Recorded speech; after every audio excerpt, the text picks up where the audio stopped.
Thanks very much, Rob. Hello, everybody. It's great to be in this chat. We now have, I think, 65 people online, and my understanding is that a lot of people will access these talks at a later date or later today, perhaps online. So it's great to be reaching out to so many different people in different countries and spreading the word of BRAZ TESOL and this great partnership with EFLtalks. So congratulations to everybody. I've been asked to lower my voice, so we were having some microphone problems earlier. Is that a reasonable level at which I'm speaking now?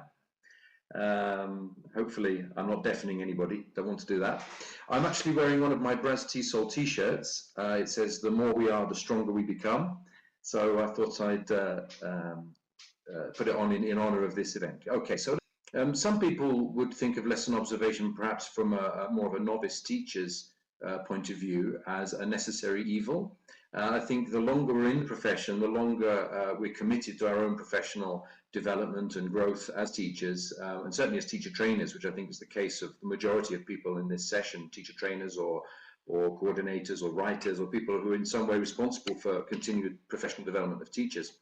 We begin to see it as more of a unique opportunity, a fantastic opportunity, which perhaps can be more effective in bringing about development of teachers' skills in the classroom than any amount of talks and seminars and, dare I say it, webinars. But I think for this particular audience today, I'd like to touch on some of the finer points, some of the great techniques that as lesson observers ourselves we can use. But in order to do that, it's important to put ourselves in the shoes of people who may not feel so comfortable with lesson observation. So one question I like to ask is, what adjectives come to mind when you imagine being observed by a coordinator, a mentor, or colleague? And of course, the adjectives may change according to which of those three is doing the observation. If it's somebody that perhaps you don't have such a good relationship with and you think they may be out to get you, then I'm sure the feeling will be one. And if it's with somebody that you trust, a trusted advisor, a mentor, a coach in your profession, or a friend, it will be a different feeling. And perhaps if it's a colleague, a peer observation, then it would be a totally different reaction, especially if you've already had the opportunity or you're going to have the opportunity to observe their class and share with a view to everyone developing together. So there are a lot of emotions that may be attached to the whole experience of lesson observation, not only observation itself whilst teaching, but also the giving and receiving of feedback. People react in different ways, and some of the previous speakers today have already touched on how to do that effectively.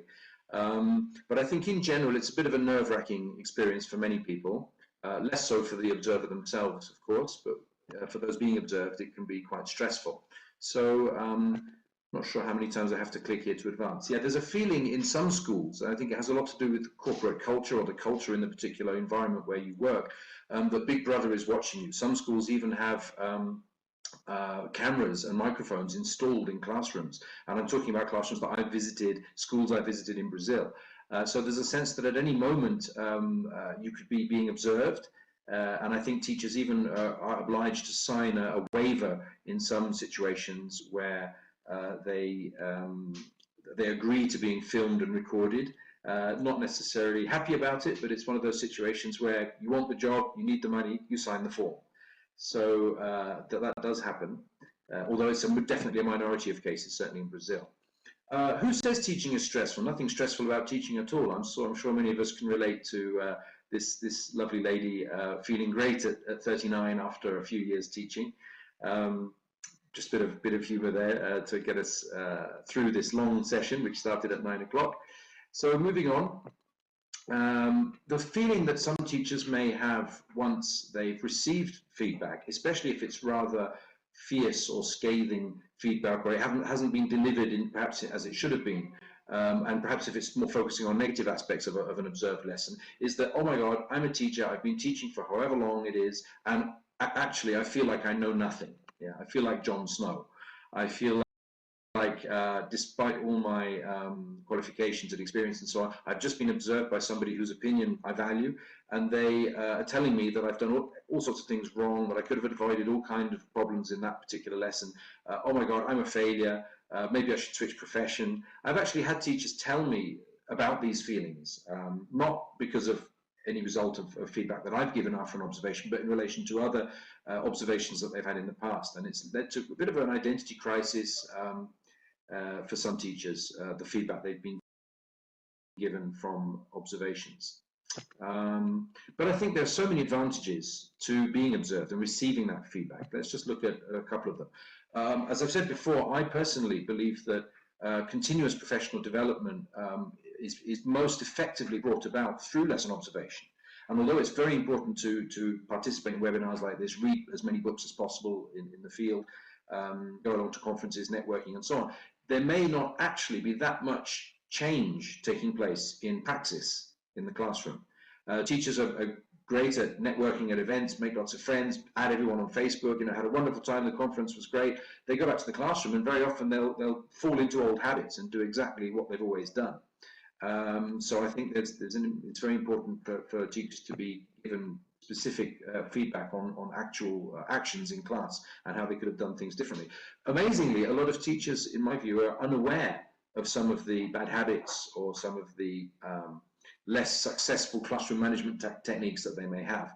I'll talk more about that in a moment, but sometimes I've had the impression observing a lesson that it's been a bit of a disaster. And when I've asked the teacher how they felt about it, they said, oh, I thought it went really well. So there's clearly a bit of a difference there, a gap between the perception of somebody who's used to observing classes and knows what to look for, and somebody who perhaps is more of a novice teacher and are not quite sure what's expected of them. There's a lot we can learn from one another, from others' experiences. That's why sharing, that's why I've been involved with BRAZ TESOL since 1998, as Rob pointed out, quite a long time, always as an active sharer. I think through sharing our own experience with others, to use the metaphor of a candle, you can light 1,000 other candles without reducing the life of your own candle, and it burns just as bright. So we shouldn't be bashful about sharing our experiences and knowledge with others. And that can often be done in the form of feedback after a lesson observation. Perhaps the only disadvantage from the point of view of the teacher is that they are required to departure from their comfort zone. And Fernando, as always, in his wonderful presentation, somebody I admire enormously in ELT, and I know that's a feeling that's shared amongst people all over the world, and especially here in Brazil. Fernando touched on the concept of the comfort zone. It's not unfamiliar to any of us, but really the learning for even very experienced teachers only takes place when they finally leave that comfort and perhaps receive some feedback that is not particularly pleasurable, but may lead to growth and change. So what to look for in communicative language teaching lesson? Of course, what you look for in a lesson observation will vary according to the particular methodology or approach which is adopted by your school. But I think wherever you're teaching, we need to think about teachers' personal qualities. And those can be summed up in a number of ways. I would say that the first two of these have a lot to do with charisma, so liveliness and presence, managing to engage people through tone of voice, through eye contact, through maybe movement in the classroom, using the space effectively, which is something that Valeria has spoken about on previous occasions and is very important. Establishing rapport with students, it may be about asking the right questions, it may be about valuing them as individuals and valuing their identities, however different they are from the teacher's own points of view. But then there are things I think that can be developed, that a teacher can receive feedback on and develop as a technical competence, which is classroom management skills, establishing respect, coordinating students as a group, instruction giving, and so on. It has a little bit to do with personal qualities. Still, technical competence, choosing which activities from the materials to use, which activities to build into the lesson plan, warm-up activities and so on, effective use of technology and other aids, the pace of the lesson. You can actually plan a fantastic lesson, but if you deliver it too slowly or too fast, then students will have problems keeping up or staying interested.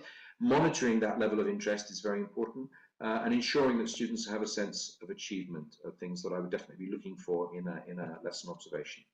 How to maximize students' participation. This is something teachers need to be aware of the whole time, not just blindly following their lesson plan, but using English effectively, giving students opportunities to speak in English whilst building their confidence. I think teachers' language competence is an area that I'm sure Igor was going to talk about were he able to join us, and it's a shame he didn't because he's an expert in that area. But overall, in any lesson observation, it's important to give some feedback to the teacher preferably positive, if that's the case, on their language competence. And I thought it would be useful to illustrate levels of competence in the use of the English language in a visual way. So I started off with Lupita Nyong'o, who gave an amazing speech in her Oscar acceptance in a language which is not her native tongue. Jackie Chan is a very charismatic presenter. Some people are able to reproduce phrases in parrot fashion, and then at the far end of the scale, with very poor languages, we have poor Donald Trump. So there's a bit of humor there. Here's some tips for best practices when giving feedback.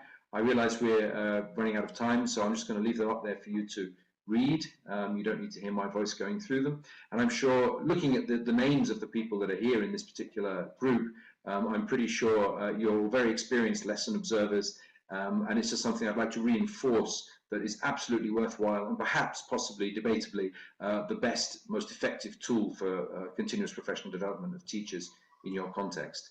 So that's it from me.